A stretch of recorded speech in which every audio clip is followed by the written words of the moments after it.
Hey. What's happening, everybody out there? Hope y'all are doing all right today. It is your humble host, Soul Expression. Welcome back to the Inner Storyteller, and welcome back to the Soul Expression and Ufuluchild YouTube channels. Please remember at some point to like the video. Please remember at some point to subscribe to the channels. As you know, this podcast is going to be here regardless, but I do have the goal, the aspiration to monetize YouTube presence. And so if you don't subscribe, well, I just won't be able to do that. So click those buttons, especially if you like the content, but you click it anyway, you can click it anyway. Yesterday, the title of the video was the same, a contradiction in the Christian tradition. And today is part 2, because we're just going to kind of build on what we talked about yesterday. We spent a lot of time on 2 things yesterday, one being the Garden of Eden and the other being the concept of long suffering. The Garden of Eden story is very peculiar and interesting to me because it casts a wide, all-encompassing shadow over the entire notion that the God of this Bible, is the God of the universe with, proper, critical, precise, and logical time given to examining the choices made in the story by all of the relevant characters: Adam, Eve, God, and the serpent.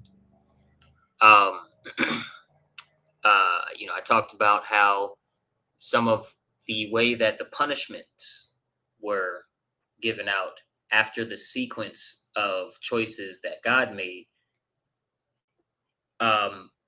look and feel disproportionate to the offense, right? The offense was a disregard for a single instruction.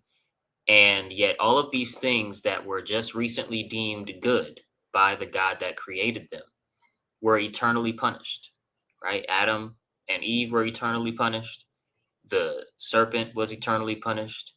The earth itself, which was also declared good, was eternally punished. Everybody gets a punishment because of the sequence of events that led to the disregard of the instruction.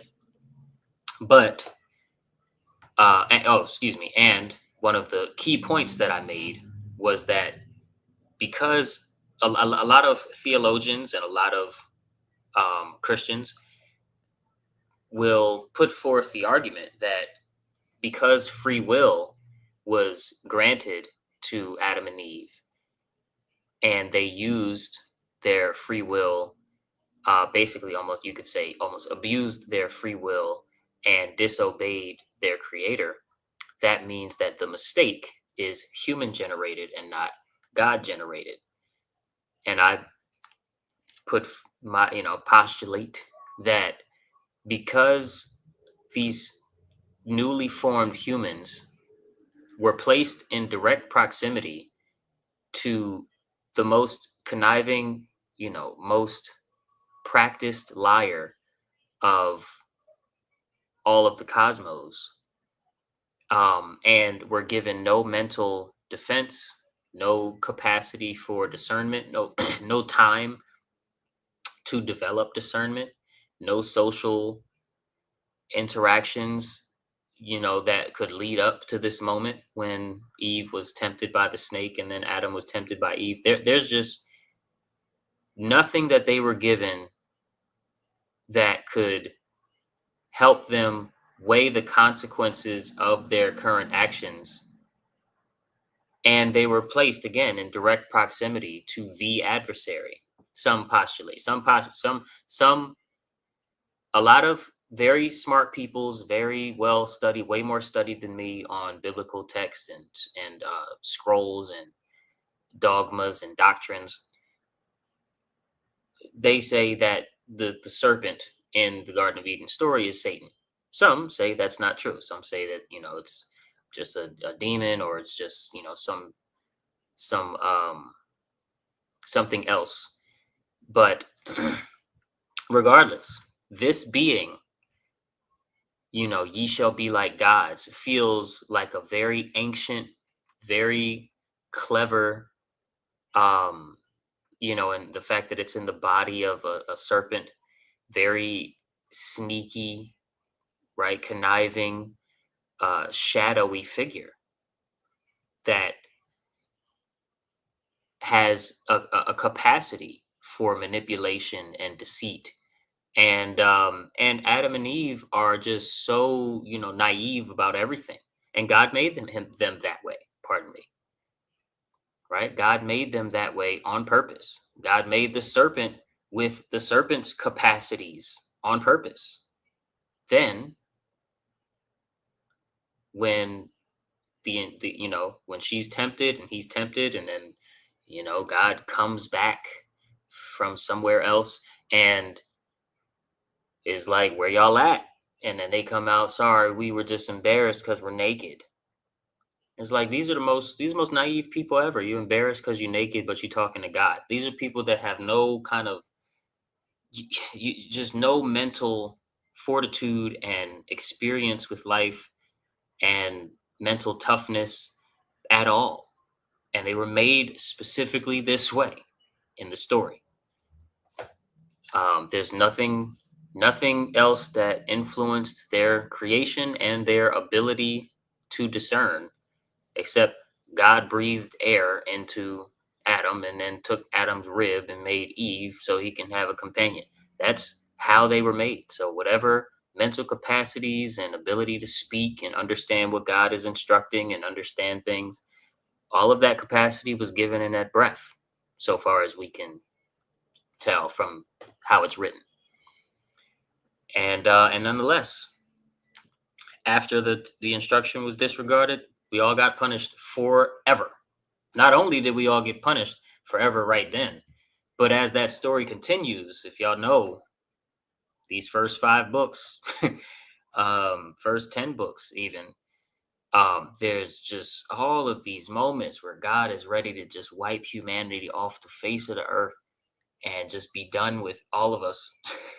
And the punishments keep escalating, and whole villages are massacred on God's command. And there's just all of this vitriol and violence for his own creation, when he's able to speak directly not able, when he's choosing to speak directly to people in the story. I digress. um what we're not doing is bashing faith systems. What we're not doing is calling people stupid for having faith systems. And what we're not doing is being too fast to conclude that I'm right on something, or that I have, my way of thinking is the only way. Right? Converse with me in the comments, converse with each other in the comments, and let's see what's really going on here. We are simply examining the psychological factors, the psychological affects and effects, right, of these stories, and uh, that these stories have on society. We are examining the affects and effects that these stories have alongside the examination and observation of the current state of humankind, which our current condition is slavery. Government is slavery. There's no escaping that. Whenever there is a party that is claiming authority over another party's actions and what they have access to, and that other party is obeying, whether willfully or against, begrudgingly, if you will, under duress, it's still slavery, no matter how you slice it. So, being that the current human condition all across the world, all across all cultures, pretty much all regions of the world, save for maybe a few very small tribes or something, being that the current condition is slavery, we can see what the fruits of these religions that have also spread worldwide, and also Um, their stories have been told to people from birth to death, basically, for over 1,000 years. These um, works have produced fruits that we can observe alongside our examination of the texts themselves. Okay, and it's all of them. Okay, it's not just Christianity, right? It's not just the Western three at the bottom of this slide here: Christianity, Judaism, and Islam. It ain't just that, right? It's the stuff above it as well that comes from the East, that comes from esoteric, occult sciences, um, Gnostic, takes non-canon scripture, or that they wrote down and thought it was scripture, and then it was decided by Rome that nope, that doesn't count as scripture. All of it contributes to the current human condition, because all of it was introduced and spread in such a way that it played a huge part in how art and music and the idea of schooling and education, where human beings should be by a certain age, all of these things, how they were built and the foundations they were built on, and then the ideas of nations and the idea of a country and all of that, all of these things were built on all of these religions.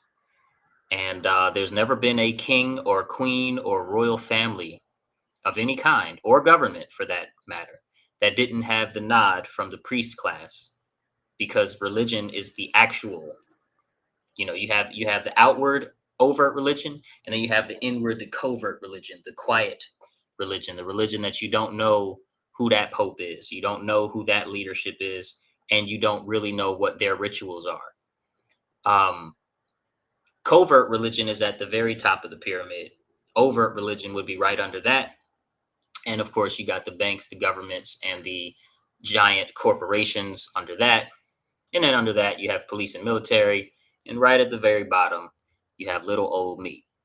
So, one of the things that I would love to really, really, really hammer home before we get into the inversion in the story, the good inversion in the story that I believe the Christ character, serves the purpose of introducing and facilitating, and why I love Christ so much, is this quote right here by Jordan Maxwell. And it's one of the quotes that has shaped my understanding.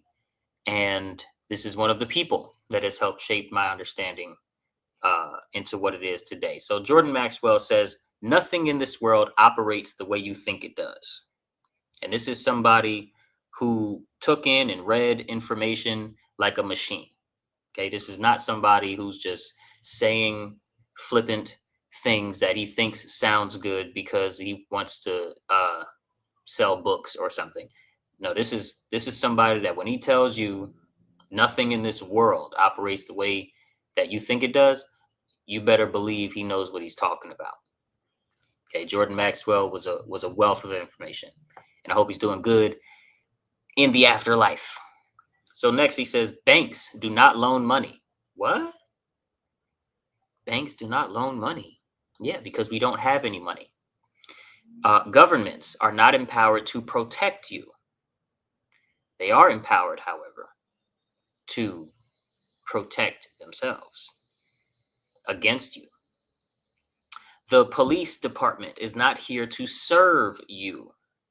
It is here to serve the government, what is actually getting the protection against you. It's not here to serve you. Institutions of higher learning, colleges and educational institutes, are not here to educate you. Because there's a huge difference between education and indoctrination, right? The entire superstructure of civilization in the Western world is a combination of brilliantly put together and planned, well planned, he says, schemes to direct the minds of people in such a way to serve their masters. And these masters are exactly who Christ waged war on. These self-proclaimed masters, these so-called masters, these masters that are only masters in real life because of our obedience. And if you strip our obedience from the equation, they cease to have mastery over anyone besides their own choices, right?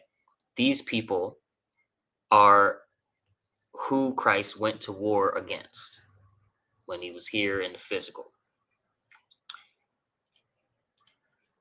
And I made a depiction of one of these masters in my own sort of mind and put this together in Canva. Now, I really wish that I could make the background white, but it's a transparent image, so please forgive me. Now, what I have, as you can see, I have a man standing on the left, a beast creature that's on a leash in the middle, trying to violently, get to the man. And then we have this sledgehammer with the word misinformation written across the front, hammering in the peg that's holding the leash, which is holding the beast from reaching the man. The man represents the occult priest class at the very top of covert religion, which is at the very top of the pyramid structure of status and power in the world. This master psychologist, this dark occultist, this magician, sorcerer person that is ugly inside, okay, a psychopath, super egotist, self-centered is the manifestation of self-centered in a person, and ruthless or ruthlessness manifest in a person is not someone spending all of their time in robes in hidden rooms with weird pillows and weird candles doing seances and trying to summon Satan. Some of that does go down, but these people are actually spending their time in boardrooms making decisions on behalf of 9 billion people. They are in, you know, trustee masterminds and bankers meetings and medical, uh, you know, at the top of the medical industries in all of the countries, planning out the next, you know, big project. I would say global attack, but I'm not going to say that. They're planning their next big project. And their time, instead of being spent on, like I said, the Hollywood version of Satanism, is actually spent studying and mastering how to manipulate the minds of regular people. After all, most of our behavior patterns are predictable, which makes them vulnerable, right? And there are some people who can see very clearly who and what the beast represents in the middle. And before I tell you outright what the beast represents, I want you to just take a look at this picture. Notice that, like I said, the person with the suit on who looks like a regular human is the demonic, Satanist who's at the top of the food chain, wielding all of the power and decision-making power in our world, right? People that decided to do the COVID experiment, people that decided to do the 9/11 experiment and all of these things. He represents that force, okay? And I'm not trying to make claims as to how exactly that force operates, if it's one group, if it's a bunch of groups, if they actually talk to each other, across the whole world, or if it's a separate thing. I'm not making claims to that. I'm just simplifying the picture and saying this man represents that class, right, of parasite. And in the middle, the beast also represents something. So without further ado, I'll tell you, the beast actually represents us, the regular people. So, before I get into why I've made us look so crazy, um, put put a comment in the comments, uh, explaining what you thought the beast represented and why. And if you thought it was us, definitely comment that down. Now, we are the beast because in our obedience to these evil forces, we turn ourselves ugly. We turn ourselves ruthless, and we turn ourselves um wrathful, rage, into raging beasts. And what are we doing? We are trying to get to them. We turn ourselves into raging beasts, trying to become what they are. Now, we don't have an accurate picture of what they are. So, what we are trying to become is the most rich and the most happy and the most successful and the most powerful versions of ourselves. But we're going about it through sin. We're going about it through transgressions on other people and other people's stuff, as well as obedience to abusers of power and uh, manipulators of the mind. And our obedience to them gives us bad karma, as well as our transgressions against our fellow human being, how we treat each other, how we beat each other, how we rape each other, how we do all of these things to each other. And we're not in that class. And we're not following direct orders from a direct, let's say military higher up, most of us, most of the time, right? If you were touched when you were a child, is probably by some uncle or something, unfortunately. And so we turn ugly trying to be them, being so stressed out and so angry that we are not at the level of power and at the level of what we perceive as happiness and freedom that they are. We turn ourselves ugly trying to reach them. So that's why I made us there. And what keeps us in this, seemingly never ending fight against this leash is misinformation. What holds us back is not just the fact that we are uninformed, it's the fact that we are severely misinformed. We believe things that are untrue, and we refuse to believe true things. Okay. And last but not least, on my little picture thing, this is where we end up, right?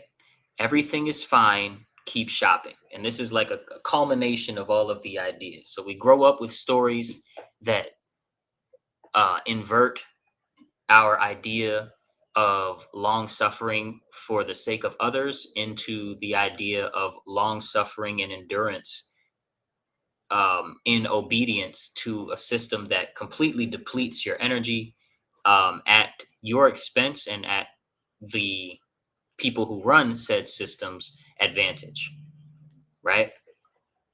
And we just hold this idea that everything is fine, keep shopping, because we are putting into our own euphemized mindset that as long as we're patient, as long as we're kind to others, and as long as we're not the ones actually making the world bad by giving the orders to make the world bad, even if we're following said orders, we'll everything is fine, right? that we can ignore our body being poisoned. We can ignore our mind being poisoned. We can ignore our culture being poisoned, and we can ignore our world being poisoned. When that's just not true. We cannot ignore these things because we are building off of a foundation that acknowledges we have shared objectives.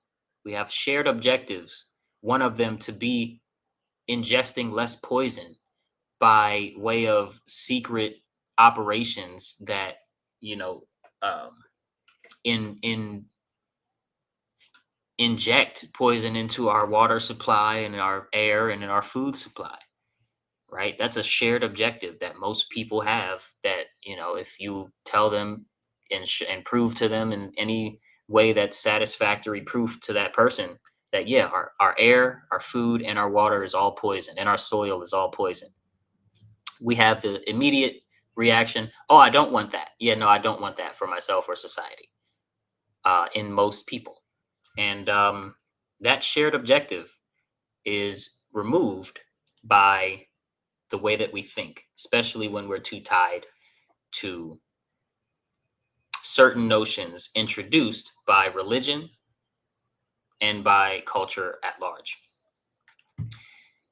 And so, yeah, I think one of the most interesting aspects to the story of Christ is the fact that Christ is the inverse of the old ways that were normalized at his time and in that region of the world, right? Where bloodline and tribe was once understood to be the means through which one can leave the world a better place, as well as secure a spot in a good afterlife situation, okay, like heaven. um, Christ flips the bloodline and tribe narrative on his head, right? He says, no, no, no, no, no. Bloodline, tribe, region, ritual, none of these things, even your words, will get you into heaven. Okay. Not everyone is going to heaven who says the right things, or even who merely believes some of the right stuff. You're not going automatically. The way into heaven is to follow his example, right? The way into heaven is to align your behavior with heaven's frequency, or with heaven's potential frequencies. You understand? As best you can, right? And to repent, which is another word for do shadow work, or be sincere in self reflection about your behaviors as much as possible, and work to change them as much as possible toward alignment with heaven, okay, and with his example. Use what you understand from honest self reflection to change your behavior until it is aligned with his will. And alignment placed over bloodline and that region of the world at that time was unacceptable and not to be tolerated by the government or by the temple of Christ's day. And we know what the government and the bankers and the temple conspired to do and what they succeeded in doing. But they did not actually succeed, because when they thought he was killed by their cronies, killed by their power, so to speak, a greater power was then observed in his return. And so he proved to his followers and to people that he appeared to, as well as to people, hundreds and then thousands of years later, through his example, that his example was correct by not dying, and being the first human to not die. Even though his physical body was indeed beaten and tortured so bad that it was rendered unable to continue housing a human soul, Christ's example still came with the necessary proof to turn a narrative that ran culture on its head and say, no, your bloodline, your tribe, your affiliation by your words, your rhetoric alone, and even, your belief, if you believe some of the right stuff, but you don't believe it strong enough to align your actions with my example, you ain't getting in. You ain't getting in. And that is a very beautiful truth, because that cuts past doctrine and dogma and cuts into, you know, being your brother's keeper and living the story that you're telling when you tell the truth. Telling the truth is halfway there. Living the truth is the final, lap. Um, no, living the truth is crossing the finish line. You know. So yeah, man. Man, this was fun. This is good conversation. Definitely have a whole lot more to talk to you about, even in regards to Christ and all of that, and all of these very fun Christian topics that I like to get into. Again, my name is Soul Expression. You are listening to and watching the Inner Storyteller podcast, and I should probably say something about the Inner Storyteller in closing as well. So I'll say this on the topics that I covered today. When we observe the story behind the story, the details behind the details, if you will, when we read in between the lines and we're able to logically put together what the structure of a story may be telling the inner storyteller who is experiencing the story, right? It's similar to how an adult will be watching a cartoon that they used to really love in their youth and notice a bunch of adult innuendos that sit and, are designed to pervert the mind of the child who loves the story. And then that adult is able to reflect on how embodying and rehearsing their favorite moments from, this cartoon that they love so much actually did contribute to some perverted thought patterns and some perverted trains of thought that they've developed over time. In that same way, we can look at the stories that come out of our religions, the stories that come out of our televisions, the stories that come out of our podcasters and world events, right? The sequence of different events, the history of the Trump administration, the history of the war in Afghanistan, the history of the COVID era, the history of all of these, the sort of sequence of events, the first, second, third, and we're able to dissect and look at the story beneath the story. Then we're able to program and associate the meaning correctly, right? But when we just allow this, whatever happens to happen, when we remain in the realm of effects, when the causes are abdicated outside of oneself, and we are, just going with the flow, when the flow is directed by very evil forces, then we don't give ourselves the chance to be the change that we want to see in the world. Okay. And so the inner storyteller framework, philosophy is all about empowering yourself to do the real world actions that will allow for more space for you and others to be the change that we want to see in the world, and to work toward the shared objectives like more freedom, less slavery, more cooperation, less coercion that we have as a human family. You know what I'm saying?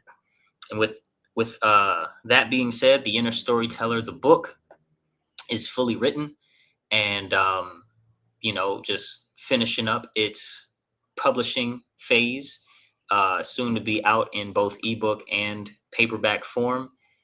For right now, you can hit this Linktree that you see on the screen, linktr.ee/ufuluchild. Oh, right. I need to edit the thing. There's no .com at the end. There's no .com at the end, people. I forgot about that. Okay, so I can't change that right now. I have to change that in the next. I have to change that in StreamYard, which is what I use to go live. Anyway, linktr.ee/ufuluchild with no .com at the end is how you get to the link tree, and that's how you get to the first link in there is the book. Don't forget to like the video, subscribe to the channels. Also follow me on Instagram at Soul Expression, exactly how I spell it on the screen, SOLXPRSN after the @ sign. I share a lot of short form content on there and talk about the same sort of things regarding the inner storyteller, but I also share a whole lot in my story regarding current events and things that I'm paying attention to. So follow me on Instagram, and I'll see you guys in the next video, which will probably be tomorrow. I hope it's tomorrow. Okay, I made it here today, and I made it here at 5 o'clock, top of the hour. Shout out to me because I'm such a cool guy. And I'll see y'all tomorrow, most likely. Peace. Yee.